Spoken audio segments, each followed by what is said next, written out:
Good morning students. हम lecture number 6 में अपनी नई प्रश्नावली के बारे में बात कर रहे हैं और प्रश्नावली हम कर रहे हैं 16.1, है ना। 16.1 16वीं प्रश्नावली कर रहे हैं और ये प्रश्नावली जो हमारी है ये क्षेत्रफल और आयतन से संबंधित है और ये आपने जो 9th क्लास में पढ़ा हुआ है लगभग उससे मिलती जुलती है, काफ़ी हद तक उससे मिलती जुलती है। तो अगर किसी बच्चे ने वहाँ पर ढंग से पढ़ा हुआ है तो उसको यहाँ प्रॉब्लम बिल्कुल नहीं आएगी, और जिन्होंने नहीं पढ़ा हुआ है वो कोशिश करें कि भाई ढंग से समझ लें, क्योंकि अब बोर्ड है, अब आपको थोड़ा सा मेहनत करना ही है। तो जब हम 16.1 शुरू करते हैं तो सबसे पहले यहाँ पे दो आकृतियाँ हैं जिनके बारे में बात कर रहा है, और वो पहली आकृति है घनाभ की, ठीक है, और दूसरी आकृति घन की आएगी। तो पहले हम बात कर लेते हैं घनाभ के बारे में। अब घनाभ जो आकृति है ये 3D आकृति है, ये आप सब जानते हैं। और अगर हम 6 आयताकार सतहों को एक साथ मिला दें और बंद आकृति बना दें उससे, तो हमें एक घनाभ की आकृति मिलती है। और वो घनाभ की आकृति कैसी होती है दिखने में? दैनिक जीवन में बहुत सारी चीज़ें हैं जो घनाभ की आकृति से मिलती जुलती हैं, या आपके आस पास में बहुत सारी चीज़ें हैं, इनको आप खूब अच्छा समझते भी हैं, देखते भी हैं। इस प्रकार से हम एक घनाभ की आकृति तैयार करते हैं, जैसे संदूक वगैरह होता है ना, या कोई सूटकेस होता है, और ईंट है, माचिस की डिब्बी है, ये सब चीज़ें घनाभ की आकृति के अंदर बोली जाती हैं। अब जब हम घनाभ की बात कर रहे हैं तो ये तो जाहिर सी बात है कि भाई घनाभ बना किससे? घनाभ बन रहा है आयत से। आयत को 6 आयत एक साथ लगा दिए गए और बंद आकृति के तौर पर लगा दिए गए तो हमें घनाभ की आकृति मिल जाती है। अब अभी हम जो बात कर रहे हैं वो ठोस आयत की कर रहे हैं, वो ठोस घनाभ की कर रहे हैं ना। तो ठोस का मतलब है कि ये भरा हुआ है। ठोस का मतलब आप ये नहीं समझें कि भाई इसको कोई तोड़ ही नहीं सकता। ठोस का मतलब यहाँ पर हम मानते हैं कि किसी चीज़ से भरा हुआ है, जैसे लोहे का बना दिया, या ईंट है। ईंट बहुत अच्छा उदाहरण है इसका, कि अगर आपने ईंट ले लिया तो आप यही तो कहेंगे भाई ईंट ठोस है। ठोस का मतलब ये नहीं कि उसको आप तोड़ ही नहीं पाते, अगर उसको हम एक किसी पत्थर पे मार दे तो वो टूट जाएगी, लेकिन वो अंदर से भरी हुई है। भरी हुई है तो हम उसको ठोस की संज्ञा देते हैं, ठीक है। तो अभी हम ठोस की बात कर रहे हैं। अब इसके अंदर 3 भुजाएँ होती हैं, त्रिविमीय होती है ये, जब इसको 3D बोला जाता है। ये लंबाई है, ये वाली चौड़ाई हो गई, और ये वाली भुजा इसकी ऊंचाई हो गई, ठीक। अब सबसे पहले हम बात कर रहे हैं कि भाई इसका एक घनाभ का संपूर्ण पृष्ठीय क्षेत्रफल होता है। अब घनाभ का जो संपूर्ण पृष्ठीय क्षेत्रफल होता है उसका एक फॉर्मूला होगा। क्वेश्चन करना बहुत आसान है कि अगर आप इसके जो फॉर्मूले हैं ये अगर आपको याद हो जाते हैं, और हो जाएंगे, क्यों नहीं होंगे, अगर हम तरीके से काम को समझ के कर रहे हैं तो वो भी याद होंगे, और फिर क्वेश्चन में केवल फॉर्मूला लगाना है और अपना काम आराम से हो जाएगा। हल्की फुल्की कैलकुलेशन आती है। तो देखिए इसके अंदर सबसे पहले हम बात कर रहे हैं एक, जब हम घनाभ को देखते हैं, जैसे अब ये चित्र मैंने यहाँ बनाया हुआ है, क्योंकि ये 3D है, थोड़ा सा बोर्ड पे बनाना इनको ज़्यादा संभव होता नहीं है, फिर भी हमने कोशिश की कि भाई आपको अब ये आकृति दिख रही है और ये आकृति 3D जैसी दिख रही है ना। 3D का मतलब क्या होता है कि जब आप बना तो रहे हैं 2D के ऊपर कोई भी चीज़, लेकिन वो आकृति थोड़ी सी बाहर की तरफ दिखती रहती है, तो वो 3D के अंदर आ रही है। इसमें 3 भुजाएं होती हैं, लंबाई चौड़ाई ऊंचाई का समावेश होता है। तो 3 पृष्ठ हैं।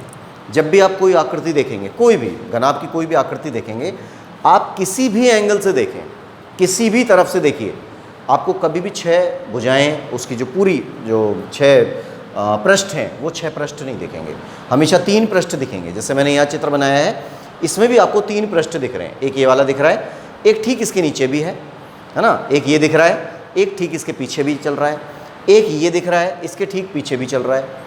तो 3 पृष्ठ हमको दिखाई देंगे, 3 पृष्ठ हमको दिखाई नहीं देंगे, वो छुपे हुए होते हैं।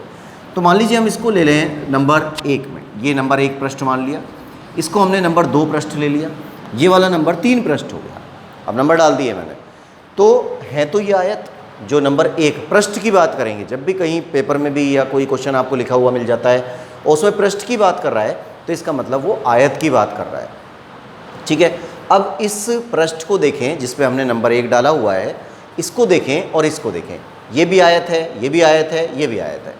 3 आयत हमको दिख रहे हैं, और 3 आयत इनके पीछे की तरफ हैं, वो हमें नहीं दिख रहे हैं। जब हम इस तरह का कोई चित्र बनाते हैं, जैसे ये रेखांकित करते हैं ना, यूँ बना दिया ऐसे, और फिर आपने ये लगाया, इसमें एक काल्पनिक रेखाएं खींची जाती हैं, तो यहाँ हम देख सकते हैं कि भाई हमको 6 पृष्ठ दिख रहे हैं, लंबाई चौड़ाई ऊंचाई समेत सब। तो जब 3 पृष्ठ दिख रहे हैं तो आप देखिए क्या क्या कर सकते हैं। आपको ये अच्छी तरह पता है कि जो आयत होता है उसकी आमने सामने की भुजाएं बराबर होती हैं, प्रत्येक कोण 90 डिग्री होता है। तो आमने सामने की भुजाएं अगर बराबर हैं तो पहले हम इसकी बात कर लें। ये एक आयत बना हुआ है, जैसे नंबर 2 है ये एक आयत है, ये ऊंचाई है तो ये भी तो ऊंचाई होगा, है ना। ये ऊंचाई है तो इसका मान भी ऊंचाई के बराबर ही हुआ। ये चौड़ाई है तो इसके ठीक सामने चौड़ाई ही होगी, सही बात है। ये ऊंचाई है तो इसके ठीक सामने ऊंचाई होगी। ये लंबाई है तो इसके ठीक सामने लंबाई होगी, ठीक। चौड़ाई है तो इसके ठीक सामने यहाँ पर चौड़ाई होगी। ये लंबाई है तो इसके ठीक सामने लंबाई होगी। तो इस प्रकार से हमारी सारी भुजाओं के नाम हमको प्राप्त हो जाते हैं। 3 पृष्ठ हैं हमारे पास, लेकिन ये जितनी भी भुजाएं हैं उन सब की भुजाओं के नाम हमको मिल जाते हैं। तो इस तरह से हम अपना चित्र कंप्लीट कर पाते हैं। अब आपसे कहा गया कि घनाभ का संपूर्ण पृष्ठीय क्षेत्रफल बताइए, ठीक है। 9th क्लास में भी पढ़ा है आपने कि घनाभ का संपूर्ण पृष्ठीय क्षेत्रफल, नाम से ही पता चल जाएगा। संपूर्ण पृष्ठीय का मतलब क्या हुआ, कितने पृष्ठ हैं इसके अंदर टोटल। एक घनाभ के अंदर कितने पृष्ठ होते हैं, 6 पृष्ठ होते हैं। और आपसे कहा गया संपूर्ण पृष्ठीय क्षेत्रफल, संपूर्ण का मतलब 6 की बात कर रहा है, पूरे, उन पूरे 6 पृष्ठों का क्षेत्रफल निकालना है, जबकि दिक् कितने रहे हैं, केवल 3। तो हम पहले 3 का पृष्ठीय क्षेत्रफल निकालेंगे। 3 का पृष्ठीय क्षेत्रफल निकालने के बाद उसका 2 से गुणा कर देंगे तो 6 हो जाएंगे, क्योंकि ये सेम है। जितना ये दिख रहा है इसके ठीक पीछे वाला सेम है, ये दिख रहा है इसके इस तरफ वाला वो सेम होगा, ऊपर वाला दिख रहा है तो इसके नीचे वाला सेम होगा, है ना। तो 3 का हम निकालते हैं, फिर उसको 2 से गुणा कर देंगे, वो 6 हो जाएगा। तो अब देखिए यहाँ हम लिख देते हैं घनाभ का संपूर्ण पृष्ठीय क्षेत्रफल। घनाभ का संपूर्ण पृष्ठीय क्षेत्रफल हम निकाल रहे हैं। तो पहले तो हम काम कर रहे हैं पहले वाले पृष्ठ के लिए, इस वाले के लिए 3 पृष्ठ दिख रही हैं हमको, तो पहले आप इसके लिए काम कर रहे हैं। अब ये आयत है और आयत का क्षेत्रफल क्या होता है, सबको पता होगा। आयत का क्षेत्रफल लंबाई गुणा चौड़ाई। तो लंबाई गुणा चौड़ाई, देखिए ये ऊपर वाले की बात हो रही है यहाँ पर नंबर 1 की, तो इसका क्षेत्रफल हो गया लंबाई गुणा चौड़ाई, ठीक है। फिर प्लस कर दिया क्योंकि जोड़ना है हमको। अब दूसरे पे आ जाइए, ये भी तो आयत है ना, और आयत का क्षेत्रफल लंबाई गुणा चौड़ाई होता है, लेकिन लंबाई की जगह पर तो यहाँ चौड़ाई चल रहा है और चौड़ाई की जगह पर यहाँ पर ऊंचाई चल रहा है। तो नाम बदल गए, काम वही हो रहा है। तो यहाँ हम लिख देंगे चौड़ाई गुणा ऊंचाई, ठीक है। फिर नेक्स्ट पे आइए, नंबर 3 में भी आयत है और आयत का क्षेत्रफल वही लंबाई गुणा चौड़ाई होता है। तो लंबाई की जगह तो लंबाई है, पर चौड़ाई की जगह पे क्या आ गया, नाम ऊंचाई। नाम बदल गया बस, बाकी काम तो वही आयत के हिसाब से ही हो रहे हैं। तो इसको हम लिख लेते हैं ऊंचाई गुणा लंबाई। बोलिए कोई दिक्कत यहाँ तक, बात समझ में आ रही है कि हम कर क्या रहे हैं इसके अंदर। आपसे कहा गया संपूर्ण पृष्ठीय क्षेत्रफल निकालिए। संपूर्ण का मतलब 6 पृष्ठ का क्षेत्रफल चाहिए, लेकिन 6 पृष्ठ तो यहाँ दिख ही नहीं रही, हमें 3 पृष्ठ दिख रही हैं। तो पहले हम 3 पृष्ठों का क्षेत्रफल निकालते हैं। ये भी आयत है, ये भी आयत है, ये भी आयत है, तीनों आयत हैं। तो हमने पहले आयत का क्षेत्रफल निकाला, फिर हमने दूसरे वाले आयत का क्षेत्रफल निकाला, फिर हमने तीसरे वाले आयत का क्षेत्रफल निकाला। 3 आयत के क्षेत्रफल आ गए। इन तीनों आयत के क्षेत्रफल का जो मान आएगा, बाकी के जो 3 हैं वो इनके जैसे ही तो हैं, इनके बराबर ही तो होंगे। तो हम यहाँ पर क्या कर देते हैं, इसका 2 से गुणा कर देते हैं।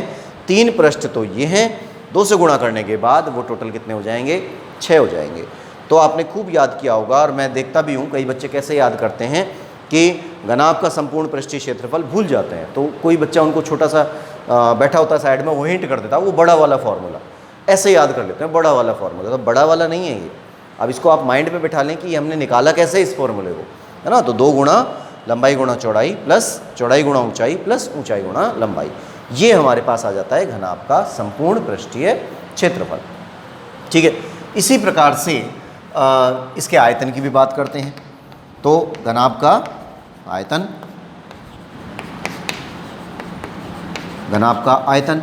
अब आयतन के लिए जब हम बात कर रहे हैं तो आपको अच्छी तरह पता है, देखिए थोड़ा सा ये संकेत मैंने अपने लिए बना रखे हैं, बच्चों के लिए बना रखे हैं, बाकी इनका रियलिस्टिक लाइफ से कोई लेना देना है नहीं, थोड़ा समझाने का पर्पज़ से कि आय और तन, नाम से ही पता चल जाएगा आपको। आय मतलब आ रहा है कुछ, तन मतलब शरीर में, क्या शरीर, किसका शरीर, घनाभ का शरीर। तो घनाभ का शरीर ऐसा ही तो है, यही तो है घनाभ का शरीर।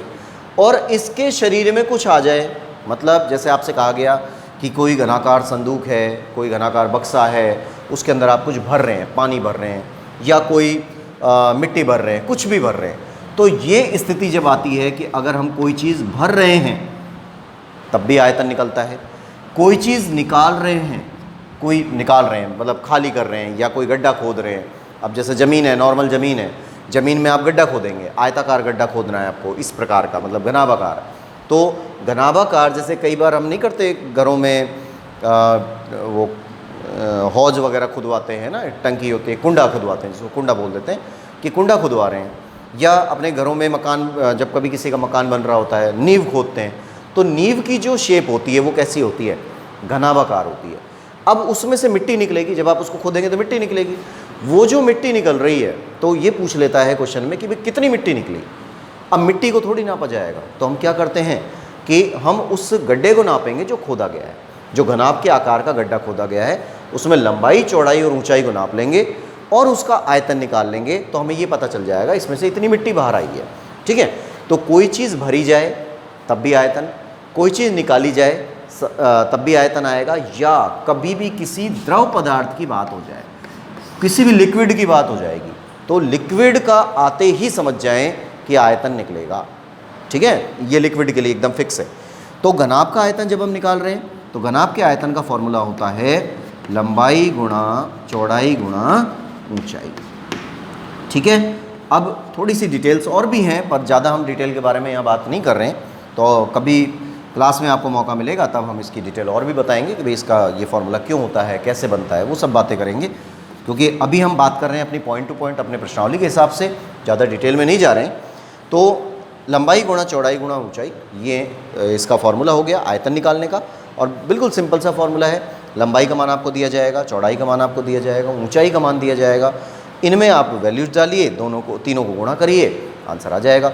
इसमें एक कंडीशन आती है कि कई जने ये सोचते हैं कि मान लीजिए जैसे कई बच्चे ये याद कर लेते हैं कि भाई लंबाई, चौड़ाई और ऊंचाई, ये तीन चीज़ें अगर हमारे पास हैं, लंबाई, चौड़ाई, ऊंचाई, तो ये तीनों अलग अलग होती हैं, है ना। तो फिक्स सी बात है भाई, लंबाई, चौड़ाई, ऊंचाई तीनों अलग अलग होंगी तभी हम उसको घनाभ बोलेंगे। लेकिन अगर लंबाई और चौड़ाई बराबर हो जाएं, ऊंचाई अलग हो जाए, तो भी हम उसको घनाभ ही बोलेंगे, है ना। तीनों भुजाएं अलग अलग हो रही हैं, तीनों भुजाओं की नाप अलग अलग आ रही है, तब भी वो घनाभ होगा। और अगर दो भुजाओं की नाप एक जैसी आ जाए और तीसरी अलग हो जाए तो भी वो घनाभ होगा। लेकिन तीनों भुजाएं एक जैसी नहीं आनी चाहिए। तीनों की नाप अगर एक जैसी आ गई ना, तो फिर वो श्रेणी घनाभ की नहीं होती है। वो श्रेणी किसकी बन जाती है? फिर वो श्रेणी बन जाती है घन की। ठीक है, घन इसी से बना हुआ है, घनाभ से ही निकल के घन बन जाएगा। और घन का मतलब हो जाता है कि अगर हम, जैसे यहाँ पर हम बात कर रहे हैं आयताकार आकृति की, कि आयताकार आकृति है या आयताकार फलक है या पृष्ठ है, उनको 6 फलकों को एक साथ जोड़कर बंद आकृति बना दी जाती है, तो वो घनाभ बन जाती है। इसी प्रकार से जब हम बात करते हैं कि भाई घनाकार की बात कर रहे हैं, घनाकार कोई पृष्ठ है, तो उसमें आपको 6 वर्गाकार पृष्ठों को लेना है। 6 वर्गाकार पृष्ठ हो सकते हैं ना। अब कैसे होंगे देखिए, ये भी हमारे दैनिक जीवन में खूब काम आने वाली चीज़ें हैं। जैसे ये वर्ग बनाया और इस वर्ग से इस प्रकार से, और ये अभी तो सबसे पहले ये समस्या आ जाएगी कि कई बच्चे कहेंगे हमसे बन ही नहीं रहा, हमसे ये भी नहीं बना, हमसे ये भी नहीं बना। तो इसका भी एक इलाज होता है, ये शायद आपको पता भी होगा कि अगर आप कोई घन बनाना चाहते हैं, अभी तो इसको अगर 3D में कन्वर्ट करें तो इस तरह से बना सकते हैं। ये बन गया, है ना। इसमें अब हमें 6 की 6 पृष्ठ दिखने लग जाती हैं, और इसको ध्यान से देखेंगे तो ऐसा लगेगा जैसे बाहर की तरफ आ रहा है। लेकिन अब किसी से नहीं बनता, टेढ़ा मेढ़ा बनता है, तो वो क्या करेगा कि भाई पहले आप एक वर्ग बना लें। ठीक है, वर्ग को, इसी वर्ग को सेम इतना ही एक वर्ग और बनाएं, और वो वर्ग इस वर्ग को काटता हुआ दिखे इस तरह से, लगभग 1/4 काट दे उसको। एक वर्ग बनाया, उसके बाद एक और वर्ग बनाया, और वो वर्ग उसको 1/4 काट रहा है, और इनकी भुजाओं को मिला दीजिए, ये इस तरह से बन गया कंप्लीट। और सेम यही कैटेगरी यहाँ भी यूज़ करनी है। एक आयत बनाएंगे, फिर आयत को 1/4 काटते हुए एक और आयत बना लेंगे, और इनकी भुजाओं को ऐसे ही मिक्स करेंगे, तो ये इस तरह की आकृति बनेगी। जब भी आप इस तरह के क्वेश्चंस करते हैं तो चित्र आपका ज़रूर सही बनना चाहिए, क्योंकि कई क्वेश्चंस ऐसे होते हैं जो चित्र के ऊपर ही बेस होते हैं। अगर चित्र आपका सही बनेगा तभी आप उसको कर पाते हैं, नहीं तो समझ ही नहीं आता कि क्वेश्चन क्या बोल रहा है। तो घन की आकृति की इसमें हम बात कर रहे हैं। 6 वर्गाकार आकृतियों को मिलाकर जो बंद आकृति तैयार की जाती है उसे हम घन कहते हैं। ठीक। अब ये जो घन की आकृति है दैनिक जीवन में कई जगह काम आ रही है, बहुत जगह आप देखते हैं, नॉर्मली चारों तरफ देखेंगे। सबसे पहले तो हम अपने क्लासरूम की बात करें तो चौक का डब्बा आता है, वो चौक का जो डिब्बा आ रहा है वही पूरा घनाकार शेप में आ रहा है ना। ईंट आ रही है, ईंट को आप बीच में से काट दीजिए, 2 पार्ट बना लीजिए तो घनाभ है, ईंट तो घनाभ है, लेकिन जब आप उसको बीच में से काट देंगे, 2 पार्ट बना लेंगे तो वो घन की शेप ले लेगा। अपने घरों में हम साबुन का यूज़ कर रहे हैं, पीला वाला साबुन आता है जो है ना, पीले वाला साबुन की जो एक बट्टी होती है वो पूरा का पूरा घन का शेप है। तो ये दैनिक जीवन के उदाहरण है। इन चीज़ों पर आपका फोकस होना चाहिए कि हम जो पढ़ रहे हैं वो दैनिक जीवन से ही संबंधित है, लेकिन अगर वो चीज़ें हमें दिख जाएं तो हमारा काम आसान होता है। इसमें सेम यही वाला कॉन्सेप्ट है, कुछ नया नहीं है, अलग नहीं है, सेम कॉन्सेप्ट है। यहाँ भी लंबाई है, इसको भी आप लंबाई कहते हैं, है ना। ये चौड़ाई है और ये ऊंचाई है, तीनों चीज़ें हैं, लेकिन इसमें और इसमें एक अंतर है। यहाँ पर तीनों भुजाएं सेम नहीं होती हैं। लंबाई चौड़ाई ऊंचाई जो 3 आ रही है ना हमारे पास, ये लंबाई चौड़ाई ऊंचाई तीनों सेम नहीं होती हैं। और यहाँ पर क्या होता है, तीनों की तीनों सेम होती हैं, यानी कि जो भुजा का मान मिलेगा वो भुजा तीनों की तीनों सेम होती है। ठीक है, इस तरह का कॉन्सेप्ट हमारे पास आता है और इससे घन बनता है। ठीक, अब देखिए, जैसे हमने कहा कि भाई संपूर्ण पृष्ठीय क्षेत्रफल निकालिए, तो हम यहाँ निकालते हैं घन का संपूर्ण पृष्ठीय क्षेत्रफल। थोड़ा कॉन्सेप्ट पर ध्यान देना कि क्या बताया जा रहा है, क्या चीज़ें बोली जा रही हैं, उनको आप समझें ध्यान से। कि अगर हम घन का संपूर्ण पृष्ठीय क्षेत्रफल की बात कर रहे हैं, संपूर्ण पृष्ठीय क्षेत्रफल जैसा यहाँ चल रहा है, सेम संपूर्ण का मतलब यही तो हुआ। अब ये 3D लाइन अगर हटा दी जाए तो आपको साफ दिख रहा है कि भाई कोई भी 3D आकृति आप बनाएंगे उसकी सारी पृष्ठों को आप नहीं देख सकते, किसी भी हालत में नहीं देख सकते। हम बना ही नहीं सकते ऐसा चित्र कि आपको जो 6 की 6 पृष्ठ हैं वो दिख जाए। तो आपको क्या दिख रहा है, आपको तो 3 पृष्ठ दिख रही हैं बस, ये ऊपर का पृष्ठ है, ये साइड का पृष्ठ है, ये सामने का पृष्ठ है, यही दिख रहा है ना। तो ये वाला नंबर 1 मान लिया, ये नंबर 2 मान लिया, ये नंबर 3 मान लिया। तो अगर हम ये वाला कॉन्सेप्ट यूज़ करते हैं तो थोड़ा सा ये बड़ा हो जाता है, क्योंकि ये वर्ग है, इसलिए हमें ये कॉन्सेप्ट यूज़ करने की ज़रूरत नहीं है। हम क्या करना चाह रहे हैं भाई, चारों ये जो तीनों भुजाएं हैं, लंबाई चौड़ाई ऊंचाई, ये तीनों सेम हैं। और ये जो पृष्ठ बन रहा है, ये सामने का पृष्ठ जैसे हमने रेखांकित किया, तो ये जो पृष्ठ है ये वर्गाकार है ना, ये सबको पता है भाई वर्गाकार है। लेकिन इस तरह का वर्ग कितनी बार यूज़ किया है, कितनी बार लगाया है हमने, कितनी बार जॉइंट किया है उसको, तो हमने उसको 6 बार जॉइंट किया है। यानी 6 वर्गाकार ले आओ पृष्ठ, उनको आप चारों तरफ से जोड़ दिया तो 4 तो दीवार बन गई, एक ऊपर से आ गया और एक नीचे से आ गया, बंद आकृति बन गई। बंद आकृति बनते ही घन की आकृति बन गई। तो बहुत सिंपल सा कंडीशन है कि अगर हम 6 गुणा भुजा स्क्वायर कर दें, क्योंकि वर्ग का क्षेत्रफल क्या होता है, क्या होगा, भुजा स्क्वायर। वर्ग का क्षेत्रफल भुजा स्क्वायर है। और ऐसे कितने वर्ग हम यूज़ कर रहे हैं घन बनाने के लिए, हमने कितने वर्ग यूज़ किए, 6 वर्ग यूज़ किए। अगर आप 6 वर्ग यूज़ करते हैं तो वर्ग के एक क्षेत्रफल को 6 से गुणा कर दो, जो आंसर आएगा वो संपूर्ण पृष्ठीय क्षेत्रफल होगा, किसका, घन का, है ना। बिल्कुल सिंपल, कोई खास काम नहीं।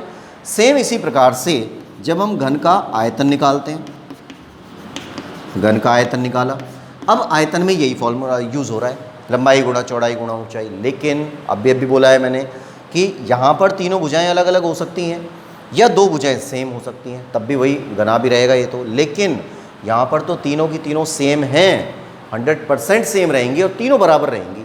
तो जब लंबाई गुणा चौड़ाई गुणा ऊंचाई लिखेंगे, सूत्र सेम है, उसमें अंतर नहीं है, बस लिखने का तरीका हम बदल देते हैं।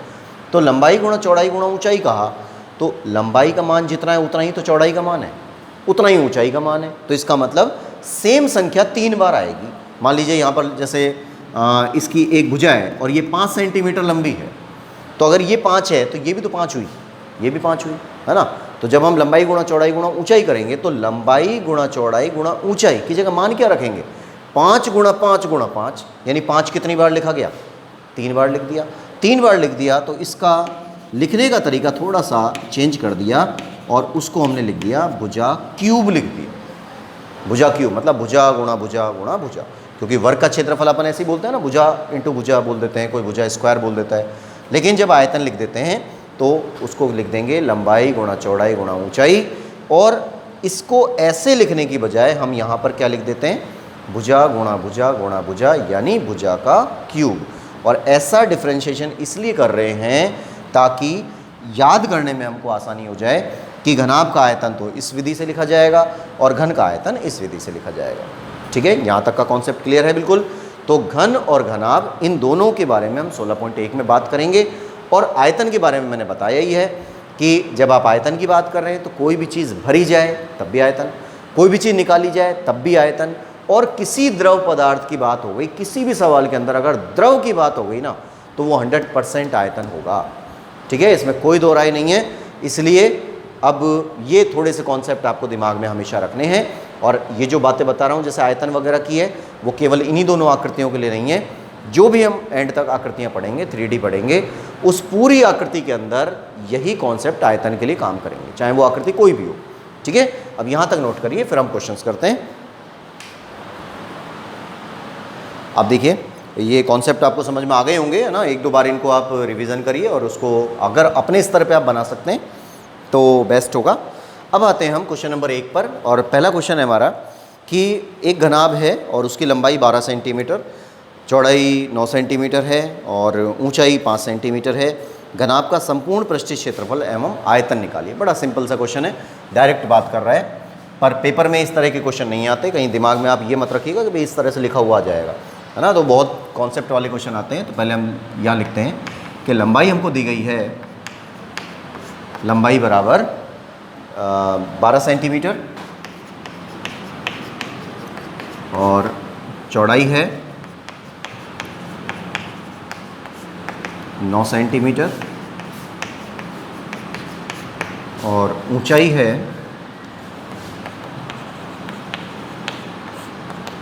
5 सेंटीमीटर। ठीक है, ये 3 चीज़ें हमारे पास हैं, लंबाई, चौड़ाई और ऊंचाई। अब घनाभ का संपूर्ण पृष्ठीय क्षेत्रफल, तो सीधा फॉर्मूला यूज़ करेंगे कि घनाभ का संपूर्ण पृष्ठीय क्षेत्रफल किसके बराबर होता है? घनाभ का संपूर्ण पृष्ठीय क्षेत्रफल होता है 2 इंटू लंबाई गुणा चौड़ाई प्लस चौड़ाई गुणा ऊंचाई प्लस ऊंचाई गुणा लंबाई। ठीक है, इसमें मान रख दीजिए बस। तो 2 गुणा चौड़ाई, ये 2 गुणा लंबाई गुणा चौड़ाई है, इनकी वैल्यूज़ डालिए। तो 12 इंटू 9 हो गया प्लस 9 इंटू 5 हो गया प्लस 5 इंटू 12 हो गया। सही है, इनको सॉल्व करिए। 12 में 108 होते हैं, ये 108 प्लस 9 पंजे 45 हो गए, ये 45 प्लस 12 पंजे 60 हो गया, ये 60 हो गया। इनको ऐड करिए, तो इनको ऐड करेंगे कितना आएगा? यहाँ से आ गया 8 और 5 13, 10 और 1 11, 11 और 10 21, 213 और 213 को 2 से गुणा कर देंगे तो 426 वर्ग सेमी, है ना। इसको फ्री कर देंगे। नंबर फर्स्ट का ही हम बात कर रहे हैं। अब घनाभ का आयतन, तो घनाभ का आयतन का फॉर्मूला होता है लंबाई गुणा चौड़ाई गुणा ऊंचाई। ठीक है, अब इसमें वैल्यू डाल दीजिए। तो 12 इंटू 9 इंटू 5, तो 12 में 108 और 108 गुणा 5 कर देते हैं, तो ये हो जाता है 8 पंजे 40 और 5 540 वर्ग वो घन सेंटीमीटर। जब आयतन निकालते हैं तो उसमें घन सेंटीमीटर का यूज़ किया जाता है। ठीक है, क्षेत्रफल निकालते हैं तो वर्ग सेंटीमीटर का प्रयोग किया जाता है, और जब आयतन निकालते हैं तो वहाँ पर आता है घन सेंटीमीटर, क्योंकि जो आकृति है, जो सेंटीमीटर आ रहे हैं या जो भी इकाइयाँ आ रही हैं वो 3 बार गुणा हो रही हैं। इसमें भी है सेंटीमीटर, इसमें भी है, इसमें भी है, तो 3 बार आ रहा है, इसलिए इसको घन सेंटीमीटर या सेंटीमीटर क्यूब लिखा होता है ना, और इसको सेंटीमीटर स्क्वायर लिख देते हैं। ठीक है, तो ये आपका पहला क्वेश्चन कंप्लीट है। अब हम सेकंड करेंगे। क्वेश्चन नंबर सेकंड देखिए, 3 घन हैं जिनकी भुजाएं 8 सेंटीमीटर, 6 सेंटीमीटर और 1 सेंटीमीटर है। तो पहले हम घन बनाते हैं। 8 सेंटीमीटर है, थोड़ा सा बड़ा बना लेते हैं इसको। एक घन ये हो गया, फिर एक घन 6 सेंटीमीटर है, इसको थोड़ा सा छोटा बना लेते हैं, और एक घन 1 सेंटीमीटर है, इसको ये बना लिया। ठीक है, ये 8 सेंटीमीटर की भुजा वाला है, ये 6 सेंटीमीटर की भुजा वाला है, और ये 1 सेंटीमीटर की भुजा वाला है। ठीक है, एक भुजा देता है बस घन के अंदर, क्योंकि बाकी की सारी भुजाएं तो सेम होती हैं। फिर बोलता है इन्हें पिघलाकर एक नया घन बनाया जाता है, तो नए घन का संपूर्ण पृष्ठीय क्षेत्रफल ज्ञात कीजिए। अब देखिए कॉन्सेप्ट मैंने बताया था अभी, द्रव की बात अगर हो गई तो वो आयतन होगा। अब यहाँ पर पिघलाने की बात हो रही है, मतलब ये ठोस हैं, किसी धातु के बने हुए हैं, शीशे के बने हैं, या लोहे के बने हैं, या तांबे के बने हैं, कुछ भी हो सकता है। जब आप इसको पिघलाएंगे तो द्रव बनेगा, है ना, किसी भी ताप पे इसको पिघलाते हैं तो ये द्रव बनेगा, ये भी द्रव बन जाएगा, ये भी द्रव बन जाएगा। तो इन तीनों द्रवों को मिला दें, मिला दिया तीनों, जैसे ये लिक्विड हो गया, पिघला दिया, ये भी लिक्विड हो गया, ये भी लिक्विड हो गया, तीनों को एक बर्तन में डाल दिया, मिल गए तीनों। मिलने के बाद एक सांचे में डाल दिया, सांचे में डालने के बाद एक बड़ा घन तैयार होगा इस तरह का।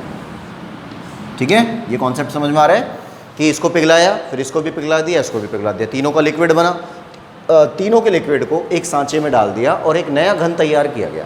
तो पहले तो हमें ये पता करना है कि भाई इस घन की भुजा कितनी होगी। भुजा निकालने के बाद फिर हम निकालेंगे इसका संपूर्ण पृष्ठीय क्षेत्रफल कितना होगा।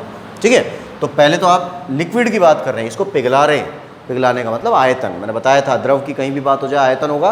तो आप इसका आयतन निकालिए, इसका आयतन निकालिए, इसका आयतन निकालिए, तीनों को जोड़ दीजिए। ठीक है, तो हम यहाँ लिखते हैं कि पहले घन की भुजा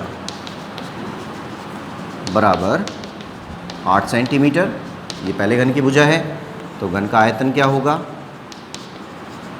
घन का आयतन बराबर भुजा क्यूब, यानी भुजा इंटू भुजा इंटू भुजा, तो 813 और ये 8 की पावर 3, 8 की पावर 3 का हम 8 इंटू 8 इंटू 8 करेंगे तो क्या आ जाएगा, 512 घन सेंटीमीटर। ठीक है, नेक्स्ट पे आइए, फिर आता है दूसरे घन की भुजा। दूसरे घन की भुजा 6 सेंटीमीटर है और घन का आयतन निकालते हैं, तो ये हो जाता है भुजा क्यूब और ये आ जाएगा 6 का क्यूब, मतलब 216 घन सेमी। ठीक है, अब तीसरे का निकालिए, तो तीसरे घन की भुजा ये हमको मिल रही है 1 सेंटीमीटर, तो तीसरे घन का जो आयतन है, घन का आयतन बराबर भुजा क्यूब, और 1 का क्यूब करेंगे 1 ही आएगा घन सेमी। ठीक है, अब क्या करना है, तीनों का सम्मिलित रूप करना है, मतलब ये लिक्विड है ना, घन सेंटीमीटर का मतलब लिक्विड हो गया, ये भी लिक्विड है, ये भी लिक्विड है, तीनों को मिला दीजिए, तो तीनों घनों का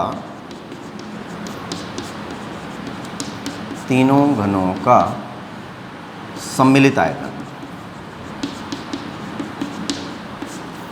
तीनों घनों का सम्मिलित आयतन कितना होगा, 512 प्लस 216 प्लस 1, इनको ऐड करिए, 7 और 2 9 हो गए, और 1 और 1 2 हो गए, और 5 और 2 7 हो गए, मतलब 729 घन सेंटीमीटर।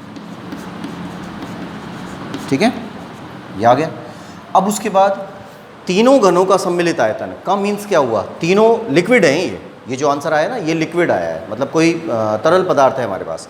इस तरल पदार्थ को हमने एक सांचे में डाल दिया, ठीक, सांचे में डाल दिया, सांचा पूरा भर चुका है।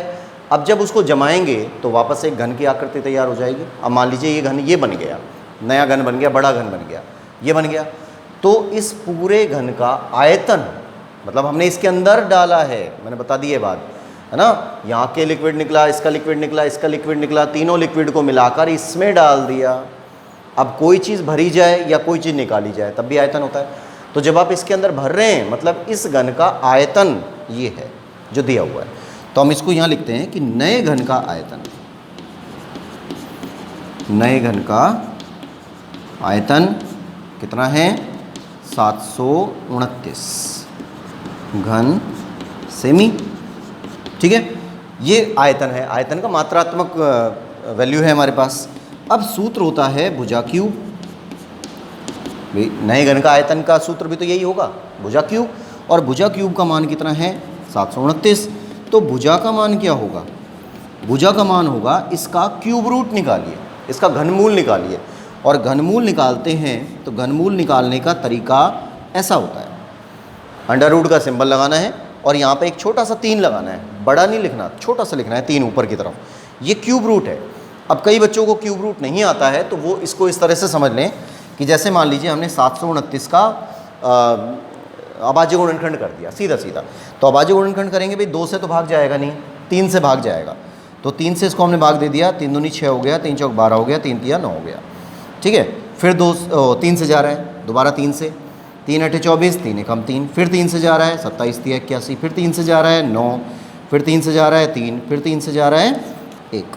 हो गया कंप्लीट। तो ये हमारा अभाज्य गुणनखंड कंप्लीट हुआ। जब हम वर्गमूल करते हैं, अभाज्य गुणनखंड विधि से आपने पढ़ा होगा छोटे क्लासों में कि जब आप वर्गमूल करते हैं तब तो 2 2 के जोड़े बनाते हैं, होता है ना ऐसा ही। लेकिन अब हम कर रहे हैं घनमूल, घनमूल निकाल रहे हैं। घनमूल का मतलब यहाँ से आप 3 3 के जोड़े बनाएंगे। ठीक है, 3 3 संख्याओं का एक जोड़ा बनेगा। तो इन तीनों से एक 3 मिलेगा, इन तीनों से एक 3 मिलेगा। तो जब हम इसका क्यूब रूट निकालेंगे तो हमें मिलेगा 3 गुणा 3 और बराबर क्या हो गया? 9 सेंटीमीटर। यानी ये जो घन बना हुआ है इसकी भुजा का मान प्राप्त हुआ 9 सेंटीमीटर। क्लियर यहाँ तक बात? 9 सेंटीमीटर की बात हो गई। अब लेकिन हमसे ये नहीं पूछ रहा कि इसकी भुजा कितनी है, क्या पूछा गया है कि इसका संपूर्ण पृष्ठीय क्षेत्रफल बताइए। तो संपूर्ण पृष्ठीय क्षेत्रफल को मैं यहीं हल कर देता हूँ, थोड़ा सा ध्यान से नोट करना क्योंकि ये थोड़ा सा इधर उधर लिख दिया है हमने इसको। अब यहाँ लिखिए कि नए घन का संपूर्ण पृष्ठीय क्षेत्रफल, नए घन का संपूर्ण पृष्ठीय क्षेत्रफल क्या होता है? अब सूत्र तो वही है, संपूर्ण पृष्ठीय क्षेत्रफल करेंगे तो अभी मैंने लिखा था यहाँ 6 गुणा भुजा स्क्वायर। तो 6 गुणा भुजा स्क्वायर इस प्रकार से। अब इसमें मान रख दीजिए, तो 6 गुणा भुजा, भुजा की जगह पर 9 सेंटीमीटर है, तो ये हो जाएगा 6 गुणा 81। तो 6 एकम 6 हो गया और 6 8 48 हो गया।